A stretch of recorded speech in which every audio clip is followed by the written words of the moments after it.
الرحمن الرحيم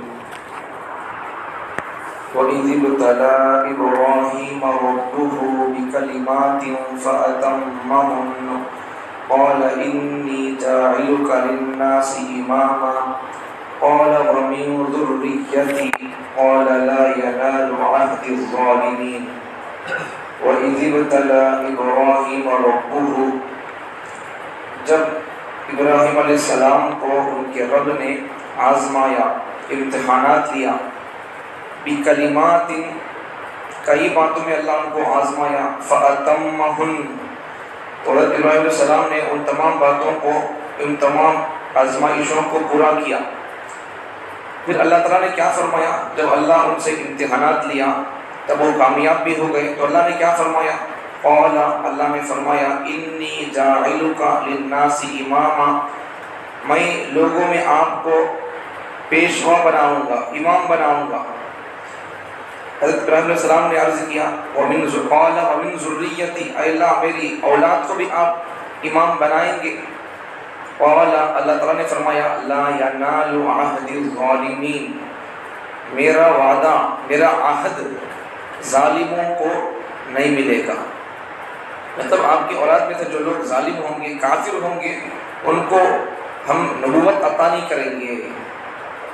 جب اللہ تعالیٰ نے ابراہیم علیہ السلام کو آزمایا چند باتوں میں، تو وہ پورے اتر کر آئے ان باتوں میں، ان امتحانات میں۔ پھر اللہ نے جب امتحانات میں وہ پاس ہو گئے، کامیاب ہوئے، پوری باتوں میں اتر کر آئے تو اللہ نے فرمایا میں تم کو لوگوں کا امام اور پیشوا بناؤں گا، نبوت عطا کروں گا۔ تو حضرت ابراہیم علیہ السلام نے عرض کیا یا اللہ یہ نبوت والی نعمت، امام بنانے کی نعمت، یہ میری اولاد کو بھی آپ عطا فرمائیں گے؟ تو اللہ نے فرمایا میرا وعدہ ظالموں کو، کافروں کو نہیں پہنچے گا۔ علماء کرام نے اس کی کئی تفسیریں کی ہیں۔ خود حضرت عبداللہ بن عباس مفسر قرآن کے کئی اقوال ہیں اس بارے میں۔ حضرت اللہ تعالیٰ نے وَإِذِ ابْتَلَىٰ إِبْرَاهِيمَ رَبُّهُ بِكَلِمَاتٍ فَأَتَمَّهُنَّ، حضرت ابراہیم علیہ السلام کو ان کے رب نے آزمایا۔ اب وہ ان کی آزمائشیں کیا کیا تھی، وہ اس بارے میں حضرت خود عبداللہ بن عباس رضی اللہ عنہ کے کئی اقوال ہیں۔ حضرت ابراہیم علیہ السلام کی دیکھو، اللہ تعالیٰ نے حضرت ابراہیم علیہ السلام کو بڑا مقام دیا تھا۔ تو ایک بات سن لیں، حضرت ابراہیم علیہ السلام کے بعد سے حضور صلی اللہ علیہ وسلم تک جتنے بھی انبیاء اور رسول مبعوث ہوئے وہ سب حضرت ابراہیم علیہ السلام کے خاندان سے ہی تھے۔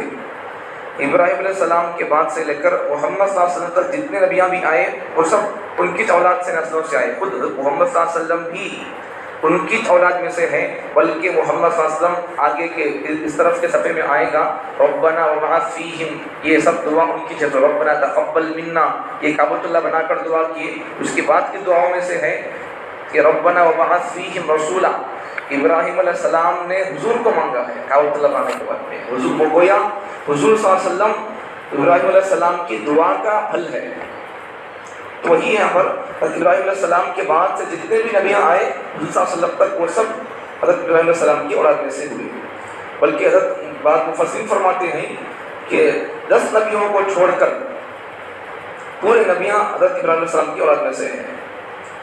اور ایک بات یہ تو ہو گئی بات، آگے دنیا کے آسمانی 3 مذاہب کے لوگ، یہودیت، اسلام، عیسائیت، یہود و نصارہ اور اسلام والے مسلمان، یہ تینوں آسمانی مذہب کے لوگ حضرت ابراہیم علیہ السلام کی عظمت کو مانتے ہیں، ان کی عظمت پر متفق ہیں۔ یہ لوگ، یہ تینوں لوگ ان کو مانتے ہیں۔ ہر ایک کہتا ہے، تیسرے پارے میں ہے، ہر ایک اپنے آپ کو کہتا ہے میں ابراہیم کو ماننے والا، ابراہیم ہمارے بول کر یہودی لوگ بولتے ہیں، نصارہ بولتے ابراہیم ہمارے بول کر، ہم بھی بولتے ہمارے بول کر۔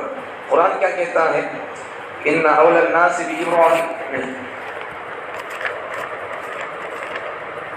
ما کان ابراہیم یہودیہ ولا نصرانیہ، یہودی کہتے ابراہیم ہمارے، عیسائی کہتے ابراہیم ہمارے، ہم بولتے ابراہیم ہمارے۔ اللہ کیا فرماتے ہیں؟ ما کان ابراہیم، ابراہیم نہیں ہے، یہودی بھی نہیں ہے ابراہیم علیہ السلام، یہودیہ ولا نصرانیہ، ابراہیم علیہ السلام نصرانی نہیں ہے، ولیکن کان حنیفا مسلما، انہوں تو یکسو ہو کر، شرک اور بت پرستی سے ہٹ کٹ کر انہوں یکسو ہو کر اللہ کی طرف اللہ کے باتوں پر چلنے والے آدمی تھے، حق پرست مسلمان تھے وہ، وما کان من المشرکین، وہ مشرکوں میں سے نہیں تھے۔ یہودی لوگوں کے مذہب کے اندر شرک آ گیا، نصرانی عیسائی لوگوں کے مذہب کے اندر شرک آ گیا۔ اللہ تعالیٰ کیا فرماتے ہیں؟ جو لوگ یکسو ہو کر اللہ کو مانتے ہیں، شرک نہیں کرتے، ابراہیم ان کے ہیں۔ اس حساب سے دیکھیں گے تو پھر ابراہیم علیہ السلام مسلمانوں کو، ما کان من المشرکین، حضرت ابراہیم علیہ السلام نے شرک نہیں کیا ہے، وہ مشرکوں میں سے نہیں تھے۔ اب جو بندہ شرک نہیں کرے گا ابراہیم ان کے ہے، قرآن کے اعتبار سے۔ تو خلاصہ کیا ہے کہ حضرت ابراہیم علیہ السلام کو آسمانی تین مذاہب کے لوگ بھی ان کو مانتے ہیں، ان کو اپنا پیشوا مانتے ہیں اور ان کی عزت احترام کرتے ہیں، اور ان کے مذہب کو میں فالو کرتا ہوں، میں ان کا ہوں، ہر ایک اپنے آپ کو ان سے ساتھ نسبت ہونے کا بات بولتے ہیں۔ آگے حضرت ابراہیم علیہ السلام کو جب اللہ نے جب ان کو امتحانات دیا، وہ امتحانات کیا کیا ہے؟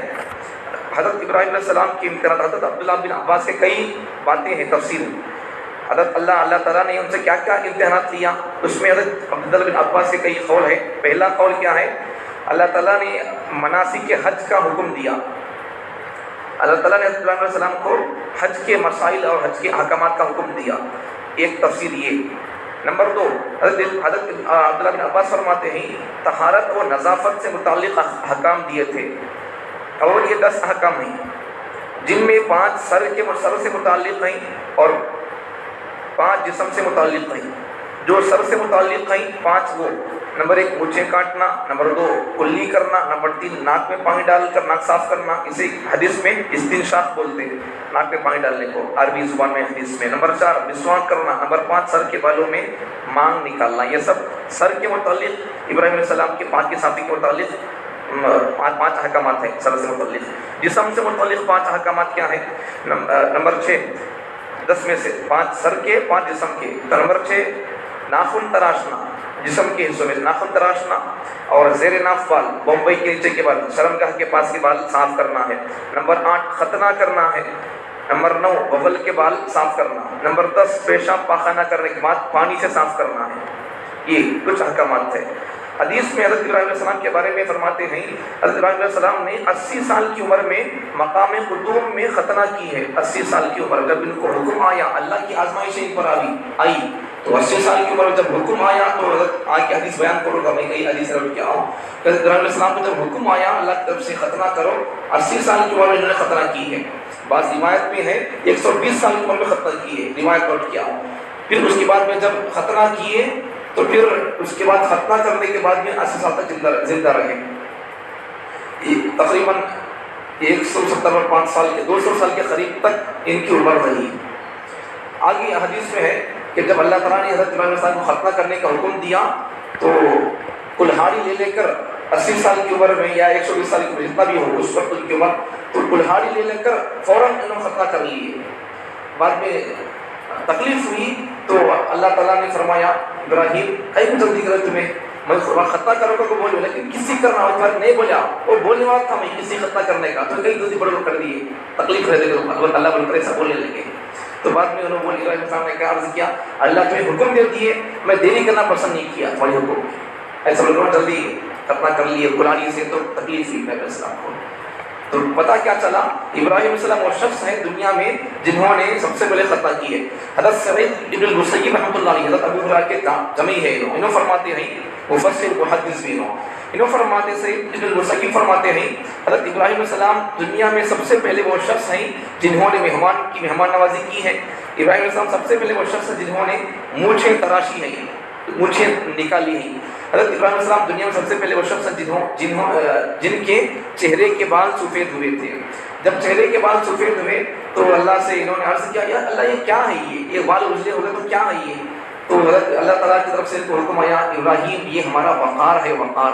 تو انہوں نے عرض کیا اے اللہ میرے وقار کو اور بڑھا دیجیے، مطلب میرے بال جو اجلے ہوئے تھے اسے اور اجلا کر دیجیے، بول دیے اللہ تعالیٰ سے۔ اللہ ان کے بالوں کو اور اجلا کر دیا۔ حضرت ابن عباس کا 2 قول ہو گئے، 10 وہ حج کے احکامات کے بارے میں 1 قول ہو گیا، عبداللہ بن عباس دوسرا، 5 احکامات سر کے بارے میں، 5 احکامات جسم کے بارے میں ہو گئے۔ اب تیسرا عبداللہ بن عباس کا قول، تیسرا قول کیا ہے، اللہ نے جن احکامات کے ذریعے حضرت ابراہیم علیہ السلام کو آزمایا ان میں سے 6 چیزیں انسان کے اندر ہیں اور 4 احکامات حج کے متعلق ہیں۔ تیسرا قول عبداللہ بن عباس کا تفسیر کر دیں گا، جسمانی جس میں انسانی کے متعلق سے حکم یہ ہیں: نمبر 1 ناف کے نیچے کے بال صاف کرنا اور بغلوں کے بال اکھاڑنا، نمبر 2 ختنہ کرنا، نمبر 3 ناخن کاٹنا، نمبر 4 مونچھیں تراشنا، نمبر 5 مسواک کرنا، نمبر 6 جمعے کے دن غسل کرنا۔ یہ 6 چیزیں ہو گئی۔ حج کے متعلق 4 احکام یہ ہیں: طواف کرنا، صفا مروہ کے درمیان سعی کرنا، دوڑنا، جمرات پر کنکریاں، شیطان کو پتھر مارنا، اور نمبر 4 طواف زیارت کرنا۔ حج کے پورے احکامات سے فارغ ہونے کے بعد واپس آنا ہو تو پھر زیارت کراتا ہے، کعبۃ اللہ کی طواف زیارت بولتے اسے، تو طواف زیارت کر کے وہاں سے نکل کر آنا ہوتا ہے۔ اچھا، چوتھی تفسیر عبداللہ بن عباس فرماتے ہیں اللہ نے جو احکام دیے ان میں جن احکامات میں حضرت عبداللہ بن عباس کو آزمایا ہے تو انہوں نے پورا کیا۔ اللہ ان کو آزمایا، حکم دیے اور ان حکموں کو پورا کیے، انہوں نے پورا کیا۔ وہ 30 ہیں۔ 10 سورہ توبہ کی آیت التائبون العابدون 11 پارے میں ہے، سورہ توبہ کی آیت میں ہے، تو اس میں 10 احکامات ہیں۔ اور پھر 10 احکامات سورہ مومنون کے اول میں ہے، قد افلح المؤمنون الذین هم فی صلاتهم خاشعون، 18 پارے کے شروع میں ہے۔ اور کچھ باتیں سورہ معارج میں ہیں، یہ 25 پارے میں ہے۔ اور پھر 10 سورہ احزاب کی آیت ان المسلمین والمسلمات والمؤمنین والمؤمنات، اس میں مومنوں کا صفات بیان کیا ہے، اس میں 10 احکامات بیان کیے ہیں۔ یہ ٹوٹل 30 ان کے احکامات ان کے اللہ تعالیٰ آزمایا ہے، وہ ٹوٹل 30 ہیں۔ تو سورۃ توبہ کے اندر خلاصے کے طور پر سورۃ توبہ کے اندر جو 10 احکامات اللہ ان کو دیے وہ توبہ کرنا، نمبر 1 توبہ کرنا، نمبر 2 عبادت کرنا، نمبر 3 اللہ کی حمد کرنا، نمبر 4 روزہ رکھنا، نمبر 5 رکوع کرنا، نمبر 6 سجدہ کرنا، نمبر 7 امر بالمعروف کرنا، نمبر 8 نہی عن المنکر کرنا، نمبر 9 اللہ کی حدود کی حفاظت کرنا، نمبر 10 ایک مفسر فرماتے ہیں ہو سکتا ہے کہ جہاد و قتال ان اللہ اشتری من المؤمنین، 11 پاری کی آیت ہے کہ اللہ نے تمہارے جانوں و مالوں کو خرید لیا، تو جہاد و قتال ہو سکتی ہے 10ویں بات۔ سورہ مومنون کے اندر جو 10 باتیں ہیں اس میں سے نمبر 1 نماز میں خشوع پیدا کرنا، نمبر 2 لغو باتوں سے پرہیز کرنا، نمبر 3 زکوٰۃ ادا کرنا، نمبر 4 شرمگاہوں کی حفاظت کرنا، شرمگاہ کو حلال جگہوں میں اس کے استعمال کرنا، حرام جگہوں سے بچنا، مطلب زنا نہیں کرنا، نمبر 5 امانتوں کی حفاظت کرنا، نمبر 6 عہد کی پابندی کرنا، وعدے کی، نمبر 7 نمازوں کی پابندی کرنا۔ یہ سورہ مومنون کے اندر ہے۔ اسی سیم باتیں سورہ معارج کے اندر 25 پارے کے اندر ہے، ان کو چھوڑ کر دوسرے جو 7 بیان ہوئے تو بقیہ کچھ چیزیں سورہ معارج کے اندر ہے۔ وہ کیا ہے؟ سورہ معارج میں بھی کچھ باتوں کا تذکرہ ہے۔ نمبر 8 اپنے مالوں میں سائل اور محروم کا حصہ رکھنا، پوچھنے والے کو بھی دینا، نہیں پوچھنے والے کو بھی دینا، سائل اور محروم کا مطلب وہ ہے۔ نمبر 9 اپنے رب کے عذاب سے ڈرنا، نمبر 10 گواہیوں کو ٹھیک ادا کرنا۔ نمبر سورہ احزاب کے اندر جو 10 احکامات بیان کیے گئے صفات مومنوں کے وہ مراد ہو سکتے ہیں۔ نمبر 1 اسلام کا کام کرنا، اسلام لانا، نمبر 2 دل سے مومن ہونا، نمبر 3 فرمانبرداری کرنا، نمبر 4 قول و عمل میں سچائی اختیار کرنا، سچی بات بولنا، بات بھی سچی ہو، کام بھی سچا ہو، زبان میں سچائی ہو، زندگی میں سچائی ہو۔ نمبر 5 طاعات کی ادائیگی میں، عبادت کرنے میں تکلیف ہوتی ہو صبر کرنا، مصیبتیں آئی ہوں تو تب بھی صبر کرنا۔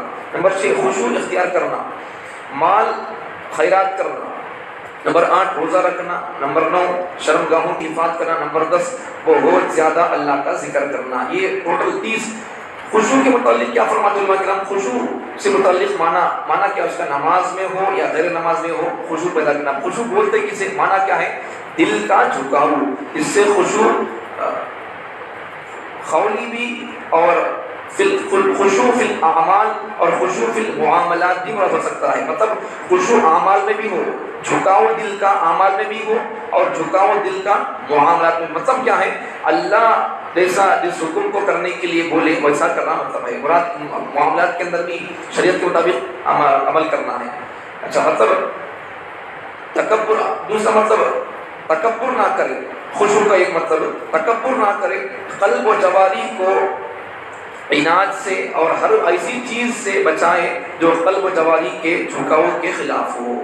تکبر سے پاک ہو دل، اور دور سے دشمنی وغیرہ سے دل پاک ہو۔ یہ بھی اللہ انسان کا دل اور انسان کے اعضاء جن چیزوں سے اللہ کے جھکاؤ کی طرف یہ نہیں چکتے ہیں، کوئی آڑ بن سکتی ہے، کوئی چیز تکبر ہے، دشمنی ہے، تو ان چیزوں کو ہٹا دو، اللہ یہ فرماتے ہیں، مطلب یہ ہو سکتا ہے خوشی کا۔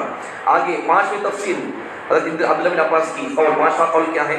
جن کلمات میں آزمائی اللہ نے ابراہیم علیہ السلام کو، وَإِذِ ابْتَلَىٰ إِبْرَاهِيمَ رَبُّهُ بِكَلِمَاتٍ، کچھ چیزیں اللہ نے ابراہیم علیہ السلام کو آزمایا، وہ کیا چیزیں ہیں جن کلمات میں آزمایا؟ نمبر ایک، اپنی قوم سے جدا ہونا۔ جب حضرت ابراہیم علیہ السلام نے اپنی قوم کو دعوت دی تو قوم کو نکال دی اپنی قوم سے جدا ہونا۔ نمبر دو، نمرود سے توحید کے بارے میں مباحثہ، مناظرہ کرنا، جان کا خطرہ ہونے کے باوجود بھی ظالم اور جابر بادشاہ کے سامنے حق کا کلمہ کہنا، حق بات بیان کرنا، اللہ کے بارے میں بولنا۔ نمبر تین، حضرت ابراہیم علیہ السلام کو آگ میں ڈال دیا جانا، اس کے باوجود جب ان کو آگ میں ڈال دیا گیا، اللہ ان کو بچا لیا، یہ سب دیکھ کر بھی قوم ان پر ایمان لے کر نہیں آئی، اس کے باوجود بھی حق پر قائم رہنا۔ قوم تو ایمان لے کر نہیں آئی لیکن انہوں اپنی بات پر اٹل تھے۔ نمبر چار، ہجرت کرنا، اللہ ان کو گاؤں چھوڑنے کے لیے کہا، گاؤں چھوڑ دیے۔ نمبر پانچ، اللہ کی طرف سے لوگوں کی ضیافت کرنا، اپنی جان اور مال سے اس پر ثابت قدم رہنا، کئی کلومیٹر میل تک سفر کر کے لوگوں کو تلاش کر جاتے تھے، ساتھ میں کسی لے کر ہی کھاتے تھے۔ وہی پہ بات آگے تھی سعید بن المسیب کے قول میں کہ ابراہیم علیہ السلام پہلے وہ شخص جنہوں نے مہمان نوازی کو شروع کی ہے۔ وہ مہمان نے تو کھانا نہیں کھاتے تھے، ابراہیم علیہ السلام تلاش کر کر کے مہمان کو لاتے تھے۔ نمبر 6، بیٹے کو ذبح کرنا، چھری بھی چلا دی تھی لیکن اللہ کی طرف سے مینڈا دمبا آ گیا تھا، اللہ نے ان کے بیٹے کو ہٹا کر دمبے کو ذبح کیا۔ حضرت ابن کثیر فرماتے ہیں، حضرت مفسر ابن کثیر نے، تفسیر ابن کثیر لکھنے والے ابن جریر سے انہوں نے نقل کیا ہے، کلمات سے یہ سب مراد ہیں، یہ سب چیزیں بیان کی گئی ہیں یہ سب بھی مراد ہو سکتی ہیں کلمات سے، جن چیزوں میں اللہ کو آزمایا ہے یہ سب چیزیں میں ان کو آزمایا ہوگا فرماتے ہیں۔ ابھی کئی ساری چیزیں ہیں انشاءاللہ کل بیان کروں گا۔